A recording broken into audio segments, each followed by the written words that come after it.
Greece has so many available islands. I made up this title because since I made the two videos about the refugee crisis in Europe, I've been getting a lot of emails with ideas of what we should do instead of letting them come into our countries. And most of the ideas, believe it or not, were, why doesn't Greece give them an island? They have so many islands that are uninhabited, without people. Okay, because you do not know much about geography, let me enlighten you. When a piece of land, a large piece of land or an island is empty, it is because it has no water on it or underneath it. This is why Greece has so many empty islands. They are not just uninhabited, they are uninhabitable because there's no water. They are just like the island you are seeing in this picture. So what are we going to do? Throw the refugees on an island with no water? Why don't you go and live there? It's all yours. No one is going to come and kick you off. The whole island is yours if you go there. You are more than welcome to stay there.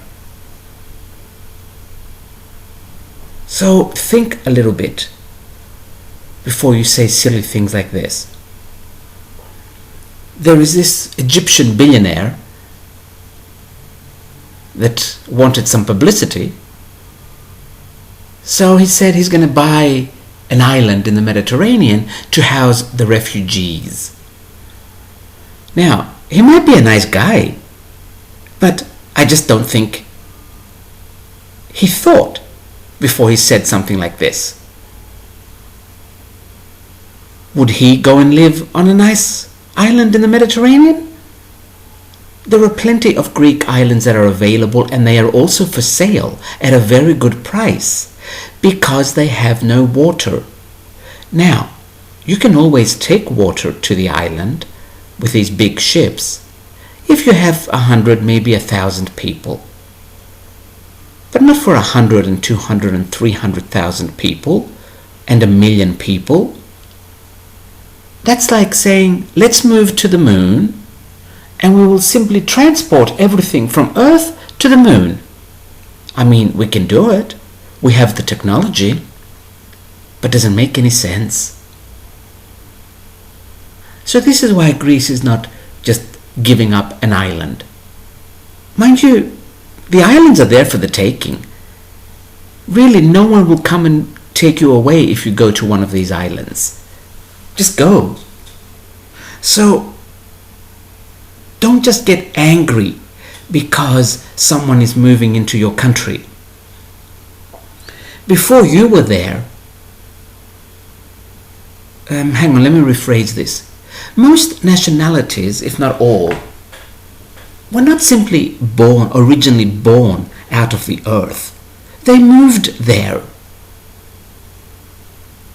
from other places, and they settled there, and they made that their home. But because it was so long ago, we have forgotten, and we just assume that the land we are living on is for us only and no one else. It doesn't work like this. Thousands of years ago, the Greeks moved from where they were to where today we call Greece. Actually, they moved all around the Aegean Sea on both sides.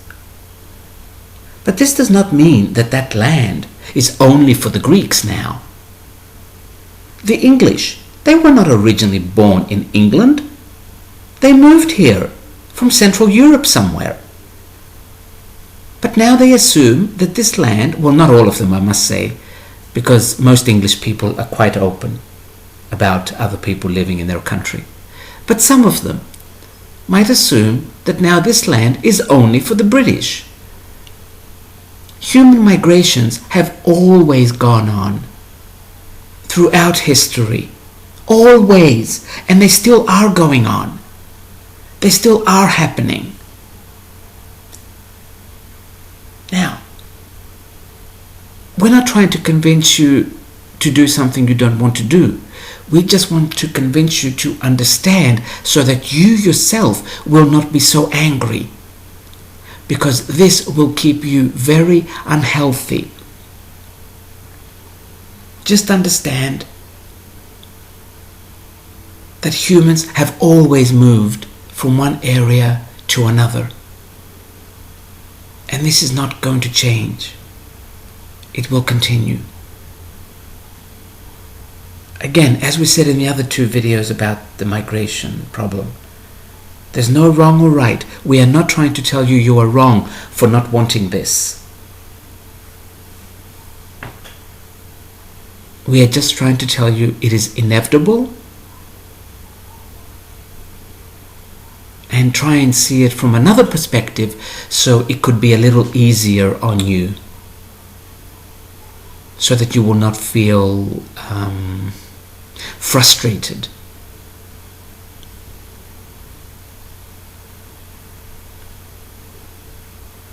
And if you would like to go to one of the Greek islands, do so. Now, there's not just water. I keep mentioning water. There is infrastructure. There is no sewage system there. Where will you put 500,000 refugees with no toilets? There's no food produced on these islands because there's no water. What are you going to do? Carry the food there? For 500,000 or 1 million people, or many more millions that are coming?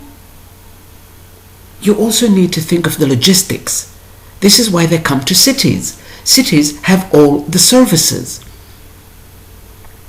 And they have gone to Greek islands that do have water and services. It's just that the numbers are too big. And the island can only hold so many.